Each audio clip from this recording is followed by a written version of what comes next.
Shail, thank you very much indeed for joining us today on this live stream broadcast, Tech the New Era from London. We really appreciate it. The last time you and I had a conversation really was at Denver Startup Week. We bumped into each other last year, and prior to that, London Tech Week. Little did we know that things were going to change so fundamentally, and not just the tech scene in Denver, but the tech scene everywhere. In fact, the business scene, the economy, everything was going to change so fundamentally. But I thought it was really worthwhile catching up with you to find out where you were at in terms of the last game board. Because I know that starting a tech business when you're not in the Bay Area or you're not in the center of London or wherever, one of the major tech centers and capital centers is no mean feat. So where are you now, and what's the experience of the last year been like? Yeah, I mean, it's definitely been a whirlwind of a year. I can't believe it's already August, but game board, gaming in general has done really well during Corona. I think more and more people are gravitating towards different avenues of play.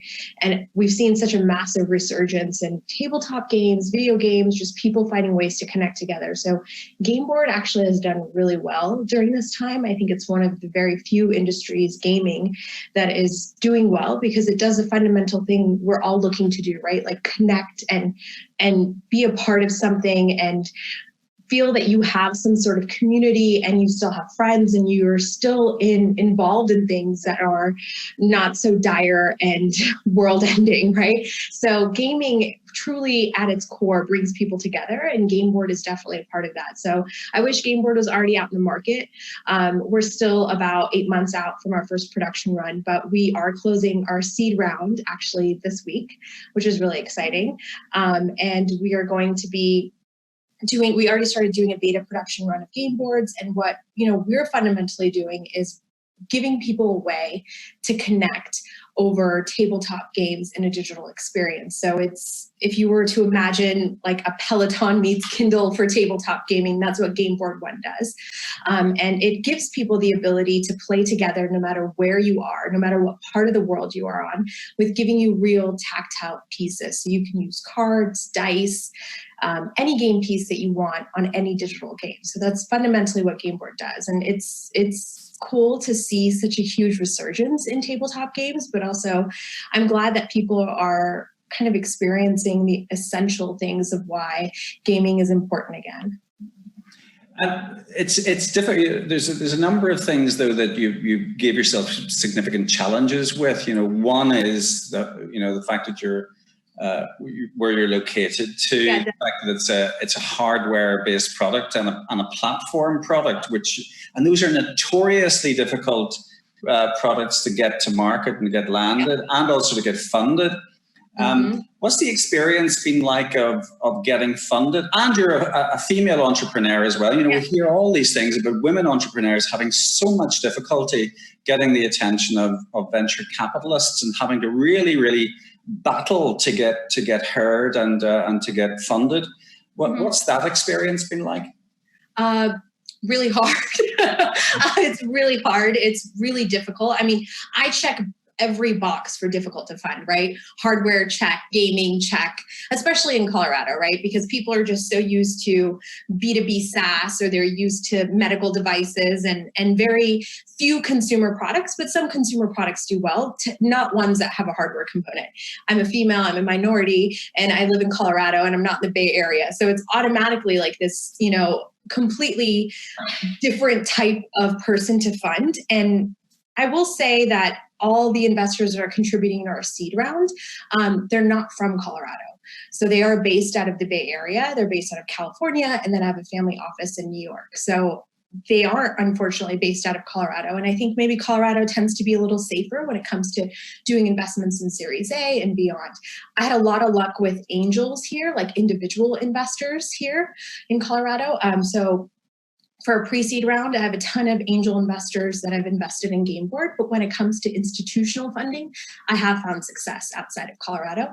And I think that it's just because hardware, people just assume it's very complex and difficult to do. For me, hardware is very beautiful in the sense that once it's done and you have done the design correctly and you don't need to go back and do iterations, then it's not going to be capital intensive. You have to know upfront what you're doing, and to that is to have a solid team, right? If you don't have a solid team in place, you're going to screw up hardware just like you would any other company. But it's been really hard. I feel like one of the most difficult things has been, before I even had a prototype, to be like, okay, well, now you need a prototype. Okay, I got a prototype. Okay, now you need traction and sales. So I went out and got traction and sales. Okay, now you need to start, getting big content name developers. So I did. We got Dungeons and Dragons. We're working with some huge other companies. And then it was like, okay, now you have to go out and find a hardware investor lead. So I did. And they're still like, nah, it's not for me. So it's like, it's just with everything, it's like moving the goalpost ahead. But then you do find investors that kind of click with you and see your vision, where it's not a battle. And it's not something that you have to prove. It's something they want to work with you to prove. And that's what I found in our investors. Mm. Do you sense, though, that the investor community in the Bay Area has changed slightly? Because it used to be that they would took the view that if the company wasn't up in Santa Clara or Park, they wouldn't bother going to board meetings, and they couldn't be bothered, investing in the company as a result. Do you think there has been a bit of a sea change in that entrepreneurs don't necessarily have to move physically to the Bay Area and to get funded? Yeah. So our lead investor is based out of San Francisco, and one of the first investments that they're making in someone they've never actually met in person. So from start to finish, this entire round has been done during Corona, where no one has been able to travel, right? And they're based out of San Francisco. So they're like, usually we would ask you to move here for 8 months, but that's never going to happen. And we just think that we can do everything remotely. So suddenly there's this huge shift of like, okay, it doesn't matter where you are, we can figure this out. And I think that it's always been possible, but coronavirus has propelled us and forced us to make those decisions. And now we're seeing that there's so much more possibility. Straight up, they said to me, we would have had you here for 8 months and tried to convince you to move to San Francisco, but that's not going to happen anymore. I mean, and why? It's so expensive there. Talent is expensive there. And I feel like you can find really great talent here in Colorado. Mm-hmm. And do you sense that when you start staffing up, because presumably once you get to production, you're going to have to think about all of those functions, right across the piece, from not just your development, but also your support personnel. You're going to have regional sales organizations, et cetera, et cetera, et cetera. And also, all of the partner liaison in terms of the content, et cetera. So do you sense that your center of gravity is going to remain in Colorado, or will you be forced to look at other places in which to grow your headcount? So our manufacturing has to be done overseas, and it has to be done in Asia. And right now we're debating between China and Taiwan. I think our components are sourced in China, so our assembly will probably happen in Taiwan. So a lot of the manufacturing still has to happen overseas. We just hired 4 engineers.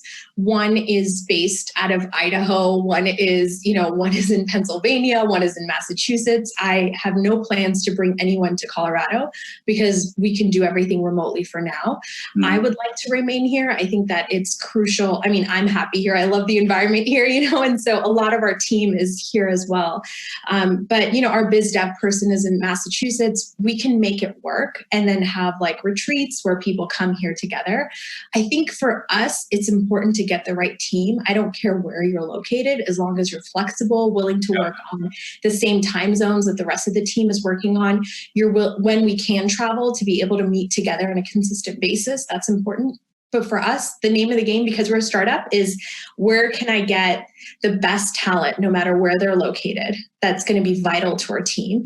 And then from the manufacturing standpoint, it has to be something overseas. I wish I could produce and develop game board in the US. It's just way too expensive. Yeah, absolutely. And one of the other conversations we were having was about, one of the consequences of the pandemic really has been a refocusing on supply chains and maybe reducing dependency on China. But of course, so many even components are manufactured in China. You don't have much in the way of choice.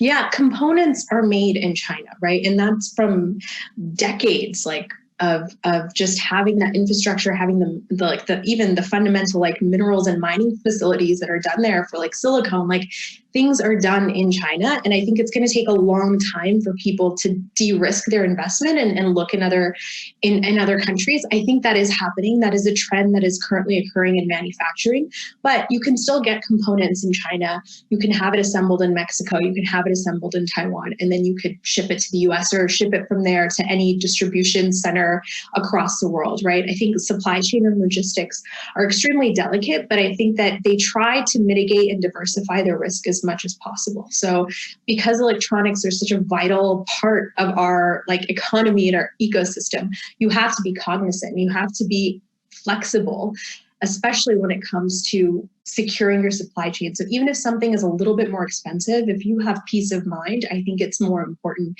to go with that than a disruptive channel. Yeah, and it's encouraging that, you know, as an early stage company, that you're thinking along those lines as well about continuity of supply and supply chain, because obviously it's critically important in terms of your brand development as well. Yeah. You touched earlier on where your team might be located, but one of the upsides of this whole crisis has been that suddenly we've realized that actually people are incredibly resilient and can work from home and can work from remote locations. And it's been a kind of catharsis, hasn't it, for business, you know, to realize that this is even possible. So does that free you up a little bit from location in terms of where, in other words, about finding the best people? It doesn't really matter so much about location. Yeah, it doesn't. You know, hardware is difficult in one segment of it. So I would prefer to have hardware engineers as close to us as possible in the same region, because it's important to be able to sit around and prototype and iterate like in real time around a physical piece of product, right? But other than that, like any software component, our marketplace, our engine build out, our machine learning algorithm, our game development partners, none of that has to be centered here in Colorado, right? It could be anywhere in the world. It's about finding the right people that are really going to propel this and create this a unique experience for gamers all across the world. So for me, it's always about talent. You can find like that. If someone was to ask me what is the biggest hurdle to game board, it's talent. It's finding the right people, because everyone, like I always say this, ideas are a dime a dozen, execution is everything. And to execution, you need a great team. If you don't have that, everything collapses.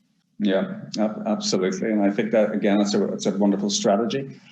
How have you gone about finding people? Have you been using the sort of tech ecosystem in Colorado to find the people that you need, or has it been more a case of, you know, serendipity or what?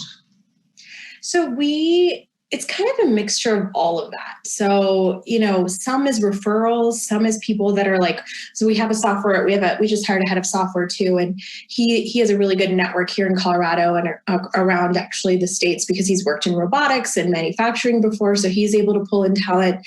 Then our COO recruits heavily through using like built-in and like LinkedIn. He's really good about, we're good about kind of propelling our own community as well. So we have a really strong following on like social media and like Instagram and Facebook. And I always think fans make the best people to work with, because they're so excited about the product and they're so excited and they've already, you know, contributed and they're a part of it, to get people like that. So we've actually, like our head of software was one of our first backers on Kickstarter. And, you know, we promoted it to our backers first and we're like, hey, we have this job opening, and he was amazing. He was a rock star. So we've done a lot of like really specific networking too, but I'm always open to like learning about more resources that are out there for us to kind of get better talent. Tell me, maybe if you could take off your last game board hat and put on your Colorado/Denver hat, and tell me a little bit about the tech community, because obviously Denver Startup Week was astonishing last year. I got to meet so many fascinating companies, although it helped the fact that we had red arrows in town and so on. It was amazing. Yeah, that was fun. That was a lot of fun. But just generally about the ecosystem there, it has been growing. It is seen to be one of the major tech growth centers in the United States. Why do you think that is? And secondly, What do you think the outcome is going to be? You know, post pandemic, do you think that momentum is going to continue, or are you going to see other centers vying for attention?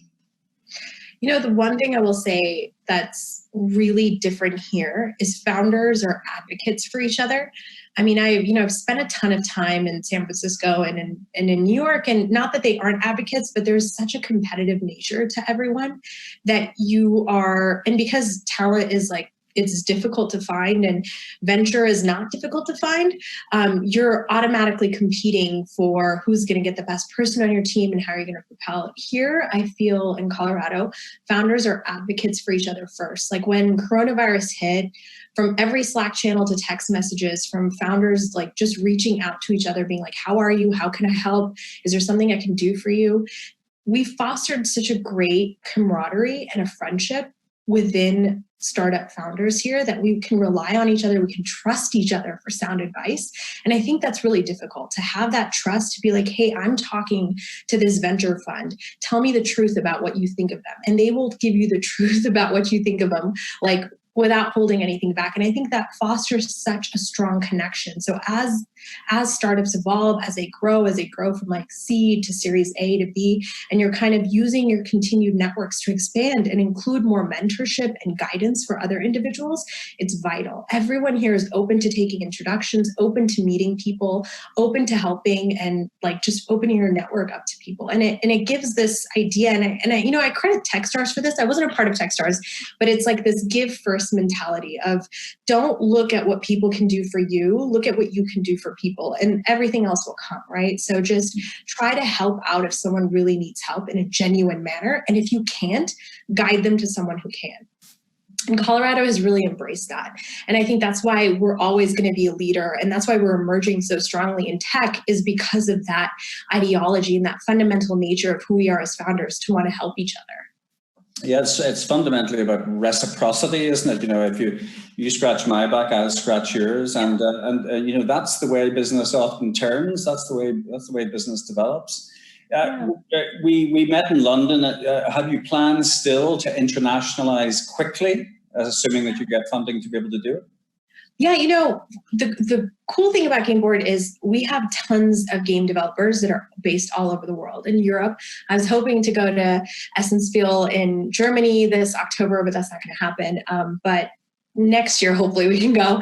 But a lot of our content creators are based in Germany. They're based in the Ukraine. They're based in London. Like we have Nomad Games from Talisman is based in London, and they're an incredible partner, and we're bringing them on and onboarding their games. And it's just really exciting that for us, it matters where the games are, not the location of it. And so much gaming development talent is in Europe.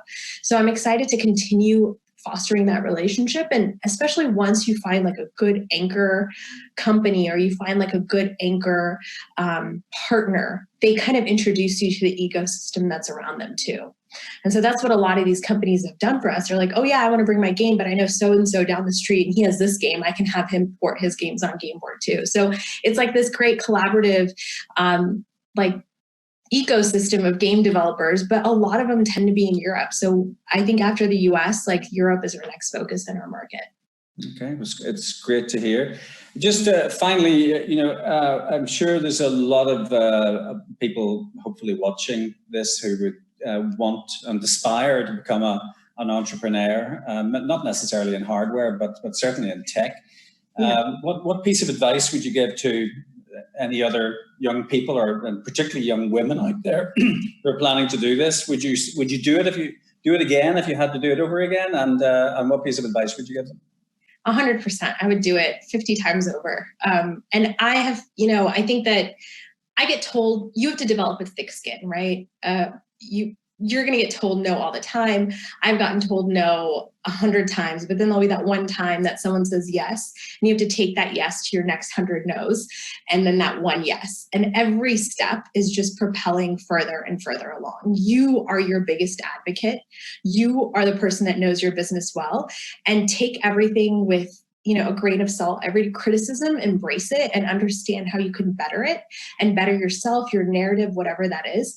But you can't let no stop you. And I think especially women, you know, when you get told no so many times, you just feel like you're the problem, you're the issue, your product is the problem. You don't realize that there's a lot of unconscious bias when it comes to people asking you questions. It's not a matter of, have you thought of this? It's like, oh, are you going to think of this? Like it's small little aggressions that you don't even think about. And it's about, how do you create your business and your narrative to overcome those questions and to overcome those barriers. And it's hard, it's very difficult, but if it wasn't hard, everyone would do it. So just, you know, I think that you have to be a relentless force of nature and really just keep going and make sure that you're taking every piece of advice, every piece of criticism and understanding and molding and guiding yourself to the best of your ability, and ask for help. Like I'm always been like a big person to be like, hey, I need help doing this. I need help doing this. Like there's no shame in that. Like always ask for help, always ask for advice. And if you have something and you're passionate about it, I don't know, 100% go for it. Well, Shail, you're a fabulous ambassador for tech entrepreneurs and also for Colorado State. And listen, I really appreciate your time, and very, very best of luck. And I'm delighted to hear about your funding round. So I hope you continue to go from strength to strength. Thank you. I really appreciate that, Jeff. And I appreciate all the support. And London Tech Week was so incredible. And I know that everyone's going to get such incredible resources, even though it's not in personal. I think that there's so much value to offer to this global connected world. And I'm so glad that you guys are pushing forward with it. Thank you very much indeed.